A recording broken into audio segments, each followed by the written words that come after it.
ಸ್ನೇಹಿತರೆ, ಹೆಂಡತಿ ಕೈಯಿಂದ ಮೂತಿ ತಿವಿಸಿಕೊಳ್ಳದ ಗಂಡಸರೇ ಇಲ್ವಾ? ಹಾಗಾದರೆ ಇಲ್ಲೊಂದು ವಿಲಕ್ಷಣ ವರದಿ ಇದೆ, ನೋಡೋಣ ಬನ್ನಿ. ಫ್ರಾನ್ಸ್ನ ಅಧ್ಯಕ್ಷರಿಗೆ ಒಂಥರ ಇರುಸು ಮುರುಸು ಕಣ್ರಿ.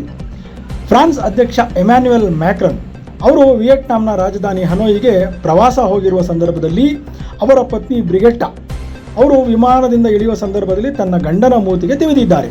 ನೀವೆಲ್ಲ ಇಲ್ಲಿ ಈಗ ವಿಡಿಯೋದಲ್ಲಿ ನೋಡ್ತಾ ಇದ್ದೀರಿ. ಇದು ವಿಶ್ವದಾದ್ಯಂತ ಎಲ್ಲೆಡೆ ಚರ್ಚೆಗೆ ಗ್ರಾಸವಾಗಿದೆ ಮತ್ತು ಒಂದು ರೀತಿಯ ನಗೆಪಾಟಲಿಗೆ ಈಡಾಗುವಂತಹ ಪ್ರಸಂಗವಾಗಿದೆ.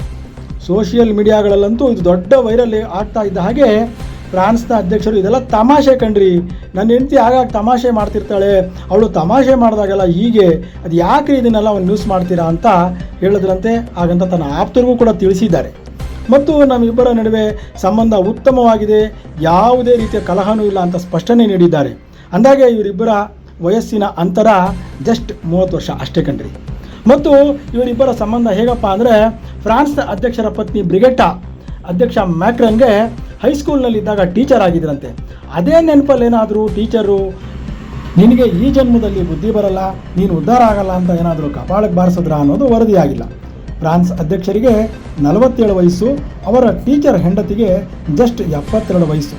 ಯಾಕೆ ಬೇಕಾಗಿತ್ತು ಫ್ರಾನ್ಸ್ ಅಧ್ಯಕ್ಷರಿಗೆ ಇಂತಹ ಪರಿಸ್ಥಿತಿ ಅಂತ ಫ್ರಾನ್ಸ್ನ ನಾಗರಿಕರು ಆಡಿಕೊಂಡ್ರಂತೆ. ಏನೋ ಕಂಡ್ರಿ, ಗಂಡು ಜನ್ಮ, ಕೂಲಿ ಮಾಡಲಿ, ಸರ್ಕಾರಿ ಕೆಲಸದಲ್ಲಿರಲಿ, ದೇಶಕ್ಕೆ ಅಧ್ಯಕ್ಷನೇ ಆಗಿರಲಿ, ಒಟ್ಟಿನಲ್ಲಿ ಅವನು ಏನೇ ಮಾಡಿದ್ರು, ಎಷ್ಟೇ ಸಂಬಳ ತಂದ್ರು, ಎಂಥ ದೊಡ್ಡ ಹುದ್ದೆಯಲ್ಲಿದ್ದರೂ ಕಪಾಳ ಮೋಕ್ಷ ಮಾಡಿಸ್ಕೊಳ್ಳೋದು, ಮೂತಿ ತೀವಿಸ್ಕೊಳ್ಳೋದು ಮಾತ್ರ ತಪ್ತಾ ಇಲ್ಲ ಅನ್ನೋದು ಒಂದು ರೀತಿಯ ನೋವಿನ ಸಂಗತಿ.